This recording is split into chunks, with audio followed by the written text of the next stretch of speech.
Alright guys, we've gone through the list: ride height, droop, and now we've done track, width, and now it's time to do camber.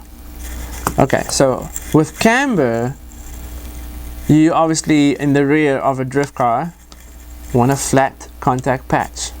Right. We're not doing grip.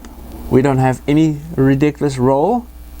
There is some, but not to the point where we need to, run 3 degrees camber because we're trying to get grip and driving through a corner. We get sideways within a corner and keep on driving sideways through the corner. Okay, in a drift car or in this CS chassis, Sprint 2 chassis, we run 0 camber in the back. Okay, we still want the flat contact patch. And what I'll do is I'll show you, how I can measure the camber with a Huddy setup system, or Racing makes a 666 setup system that's available from rcmart.com.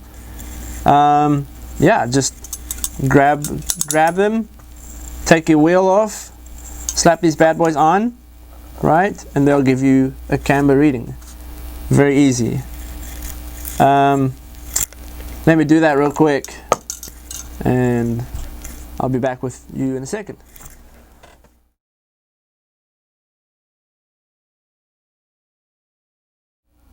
Alright guys, got my camber plates on my car.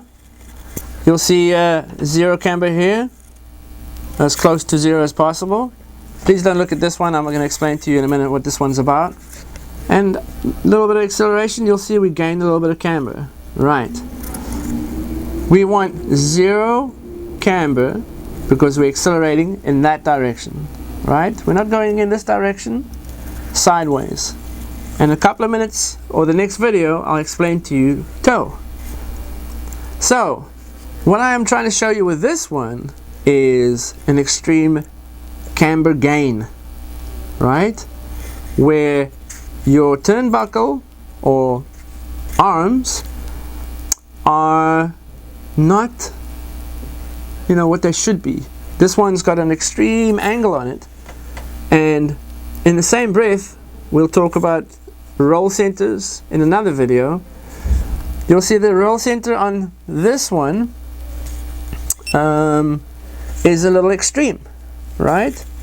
The roll center is wrong. Really wrong. Why I say wrong is because camber gain on this guy is ginormous. If I make it squat or hit the floor, you'll see the camber gain here compared to that one is huge. It's way too much, right? We don't want that. A lot of camber gain like that is wrong. Even on this one is wrong. Okay? So, camber gain adjustment, or camber gain, I'll call it camber gain adjustment or roll center adjustment. Depends on this guy. And if you can adjust the height of this pivot point a little lower down, in this case, if I can bring this guy a little lower down, I won't have this ridiculous amount of camber gain. Or I'll just stick to camber gain. So this one's lower, you'll see.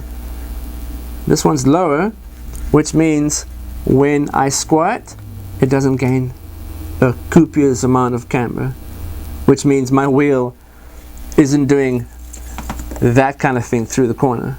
We don't want that. We still want a flat contact patch, right? Even if I have to go at standstill and I have to make this length to where this is a positive camber, right? And then putting it on the track, driving it through the corner a whole bunch of times, looking at the contact patch of the tire, making sure that I have an even amount of scrub on my tire. Okay? Here we run T-drifts from HPI. If you take a T-drift and you look at it, here we go, my assistant's gonna hook me up. Oh, sorry, I should call him my director, driver, friend, whatever you want to call him. If you look at this Falcon tire, you'll see it's evenly worn over the contact patch. I don't want that little section to wear. I want the whole surface to be worn down, right? I have some tires here that used to be like a T-Drift style, but more the Alpine style, and you'll see it's been worn down. The whole thing's worn down, right? It's very important that you try and wear them evenly on the back, not the front. The front, we will talk in another video. The front is a whole different game. It's whatever you learn here, when we get to the front, forget about it. It's not going to be the same. Anyway, so camber gain, I'll explain to you again. Camber gain is when this pivot point up here and the below pivot point is very extreme, to where when you move the bottom pivot point of the chassis down, it pulls the top over. That's camber gain, right? That is what camber gain means.